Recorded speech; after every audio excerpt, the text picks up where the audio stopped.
Explain how to use the remote control switch. We need to stand below the device, assuming this is the device, and then click on the remote control. You can see that the indicator light of the device is on. Don't press this remote control again at this time. Let it wait for 2 minutes to boot normally. Never press the remote control repeatedly.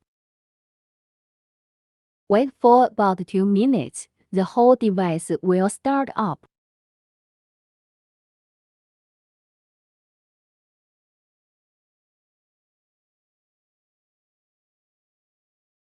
Once the device boots up, it can interact normally. If you need to turn off the device, the same is to use the remote control.